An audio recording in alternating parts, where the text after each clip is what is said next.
It's horrifying what I've learned about how the United States works. We don't have free markets and we don't have a free press. I mean, our subject is not allowed to be discussed. Now it's like a four-letter word. We have some of the most distinguished people in the industry supporting us and behind us, and they've all come and spoken at our conferences. Yet we go to the press and say what we have to say. We're not allowed to be mentioned, and I'm not just making that up. The Bloomberg Gold reporter said she cannot mention GATA. As a responsible person with growing concerns for your privacy and personal liberty, you want to know where we're headed and what you can do about it. We ask the experts what you need to do to take prudent and responsible action to safeguard your family's wealth and well-being, and what basic first steps will help you to be aware and prepared. ReluctantPreppers.com. Central banks are supposed to have 28,000 tons of gold. They probably don't have 10,000 tons left, maybe 8,000 tons. So they've secretly taken their gold in sub-central banks and given it to bullion banks, either in lending operations or whatever, and these bullion banks have then sold the gold and taken the money from the gold and used it for different things. And, of course, when they put that gold into the market, it suppresses the price. It puts physical gold into the market. And how they affect this trading is they go in what they call the COMEX, the futures exchange, and in the derivatives market, the paper market, and bomb that. And all they have to do is, and there's no law, no rule of law, because the CFTC, as we mentioned earlier, does nothing. There's no limits, and collusion stuff doesn't apply to these people because there's, again, no rule of law. They can just bomb the market in the futures market, and that affects the physical market. When we say bomb the market, for people who may be new to this, what you're talking about is selling promissory notes to say, I will give you gold in the future, but I'm selling it today, so that it drives the price down, and they can do that in... Well, no, so in the futures market, just say for December, you're selling, let's say, December gold at $1,260 an ounce. It just means that you agreed to deliver gold at $1,260 an ounce if you want to, but most people don't stay that long. They get out of it. But it's a paper transaction. It's very leveraged. You only put up a percentage of the money of the contract. And if for every seller, there's a buyer. So someone's trying to drive the price down, and somebody's buying it because they believe it's going to go up. And so when there's paper transactions, which they can do with no backing, they just bomb the market, and then it affects the price. And that's what they've been doing the past 3 years.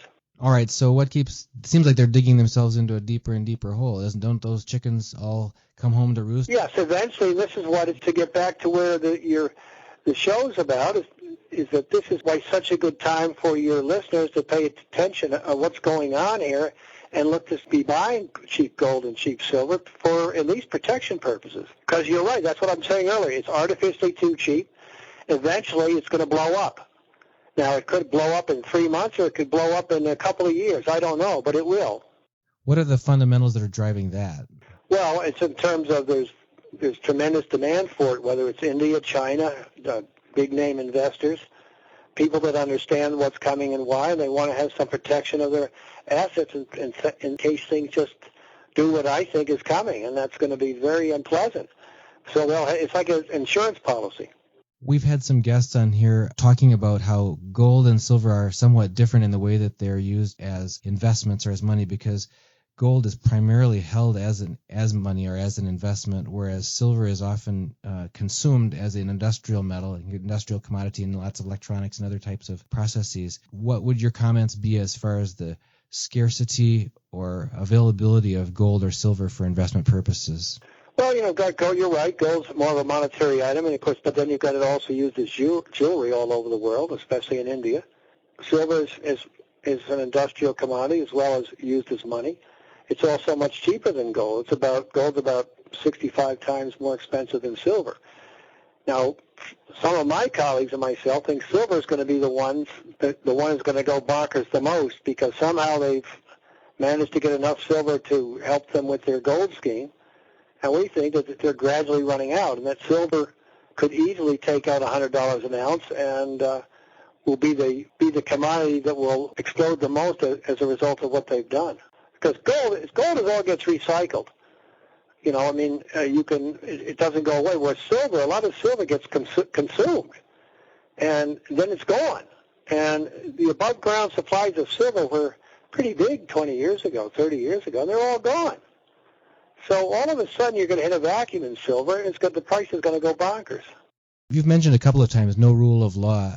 GATA.org, that you're a co-founder of, strives to prove the truth about what's actually going on in the gold and silver markets and appeal to the powers that be to make things fair and right.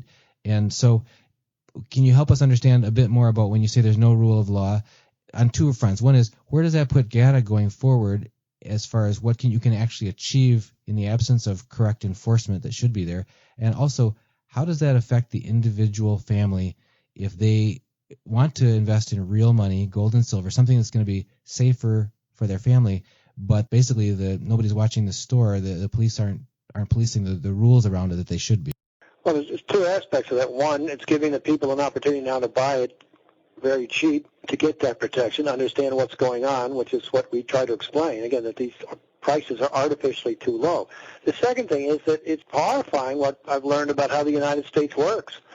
We don't have free markets and we don't have a free press. I mean, our subject is not allowed to be discussed. Now it's like a four-letter word. We have some of the most distinguished people in the industry supporting us and behind us. Mr. Gold of South Africa, Mr. Silver, Hugo Salinas Price of Mexico, and Jim Sinclair, the Mr. Gold of the U.S., Eric Spratt, Mr. Precious Metals of Canada, and they've all come and spoken at our conferences. Yet we go to the press and say what we have to say. We're not allowed to be mentioned, and I'm not just making that up. The Bloomberg Gold reporter said she cannot mention GATA. We send stuff to all the news people all the time. Well, we'd like them to at least present a he said, she said. They won't discuss it. It is probably the biggest financial story in U.S. history, and eventually it'll come out that way when the whole thing blows up. I mean, we're taking on all the money and power in the world.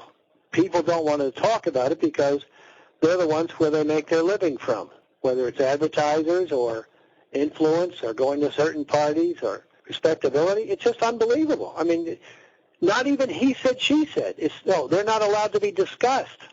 I was on CNBC in February of 1999, banned ever since. One way of managing suppressing information, I mean, one way is by threatening people. The other way is to just completely blacklist them so that they don't get a voice. That's exactly correct, right again. We're totally blacklisted, and, I mean, the Internet's making it more difficult for them, but still, it's still the same. I mean, when we try to go into the mainstream and to have what we have to say discussed or present the facts that we have about what's going on, and, of course, this will go on this way till the market, again, blows up, and or if all of a sudden the economy goes in the tank or people are affected personally, and gold's going bananas because they can't keep it down anymore, then there'll be a big scandal, and everyone will want to hear the truth. It was no different than this company called Enron many years ago now, where it was voted by Fortune or Forbes as the best company in the U.S. for 5 years in a row, and it was a total fraud. Right. And then the people that tried to expose it, the whistleblowers, they were laughed at or fired. And then it blew up. Madoff, the big scandal, same thing. Terry Markopoulos, this guy who wrote to the SEC 10 years ahead of time, said this thing is a Ponzi scheme. And he was right, but they wouldn't pay any attention to him. Wouldn't even allow it to be discussed. Then it blew up. So, Bill, you've described both the motivation and the mechanisms and some of the evidence around price suppression of gold and silver.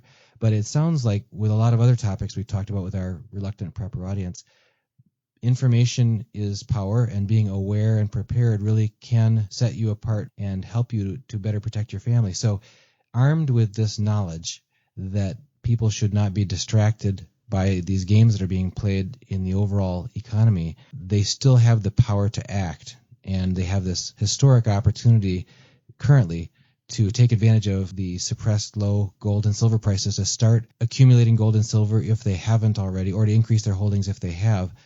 One aspect of that is the timing. People always have the opportunity to say, is this the right time? Should I wait? Should I have waited longer?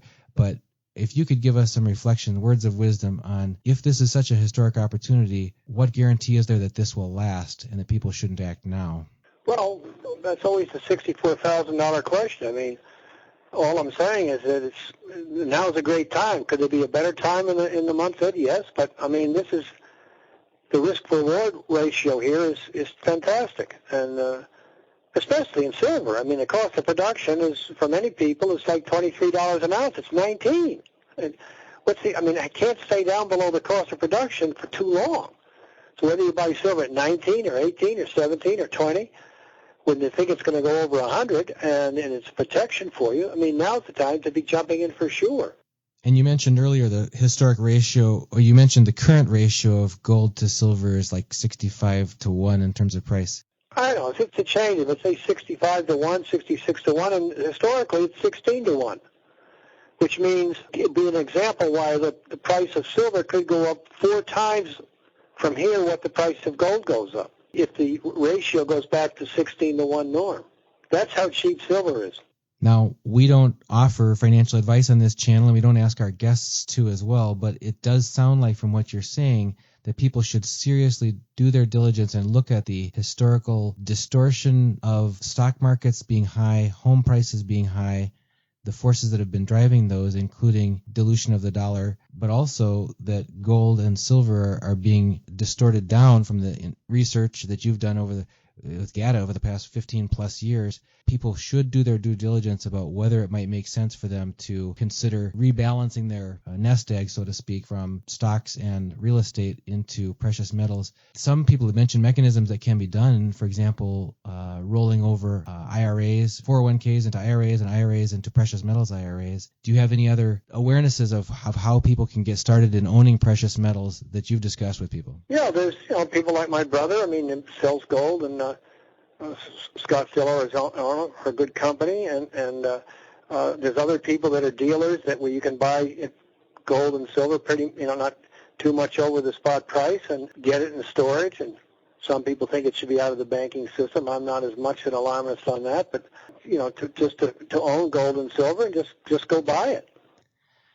Ahead for GATA, you mentioned that you are basically a prophet that's been exiled. You're striving to seek the truth. You're proclaiming the truth. It's a clear and present danger what's going on, and yet you're being blacklisted. Are you expecting that someday there'll be vindication, someday when the story breaks out and people are getting burnt right and left by this, that you'll finally have a chance to have your day and be able to tell the story, and they'll say, well, why didn't you tell us earlier? Absolutely. That's exactly what's going to happen.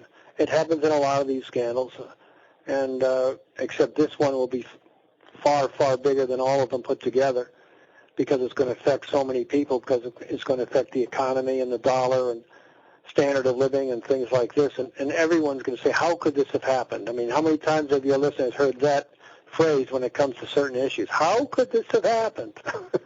We're trying to explain it, and we're not allowed to be heard.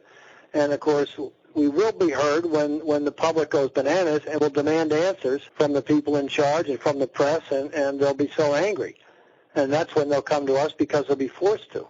And as another guest of ours, Andy Hoffman, mentioned, he said, by the time that happens, it'll be too late to go buy your silver, because you'll be the last one in line. And so if you want gold or silver to be part of your nest egg to help protect your family, you've got to get it during, as you mentioned, during this time when it's out of favor. They always say, buy low, sell high is the old rule, and buying low usually means buying at a time when everybody else is selling. So if you've got these various forces, central banks or other cartels pushing down the price of gold and silver, it's a historic opportunity for people to start accumulating. A lot of our listeners are the type that form their own opinion of things based on hard facts and information. Where can people go for solid, reliable information about the gold and silver? Well, I'm prejudiced here, but I write a commentary called at the Metropole Cafe, www.metropolecafe.com, and people can sign up for a charged subscription, but people can sign up for a free 2-week trial and see if it's of value to them. Any other resources in addition to lemetropolecafe.com that you would recommend people check out if they want to learn more about the gold and silver markets? Well, there's a number of good, sources on the internet. People can look up gold and silver. We'll all have different opinions. I follow a guy named Eric Sprott quite a bit, and I think he's one of the smartest men in North America. And there's a bunch of people that, I hate to say certain things because it's a lot of times there's so much disinformation out there. So, you mentioned Andy Hoffman, he's a smart fella, and there's a bunch of people that are worth following, but I try to get as much of their stuff in my thing as I can. Is GATA going to be holding any future conferences upcoming, or are you speaking at any events, or have any books that I'll be speaking I'll be in Toronto, and then at the New Orleans Investment Conference in October, and possibly in Vancouver in January. So we're still active. My colleague Chris Powell is going to be in London speaking. He was in Hong Kong earlier this year. So we're still out there fighting a good fight and spread the word. So before we let you go, if you wanted to wrap it all up in a conclusion for what your family needs to know about gold and silver, what would you leave with our viewing audience? Well, start doing your homework, as you mentioned earlier, and look into it and think about having gold and silver, if for nothing else, as an insurance policy. Well, Bill Murphy, co-founder of GATA.org, thank you so much for taking the time to be with our Reluctant Preppers audience today. We look forward to learning more from your newsletter and watching the scenario play out with gold and silver during this historic opportunity to accumulate it and see what lies ahead for the market and also for GATA.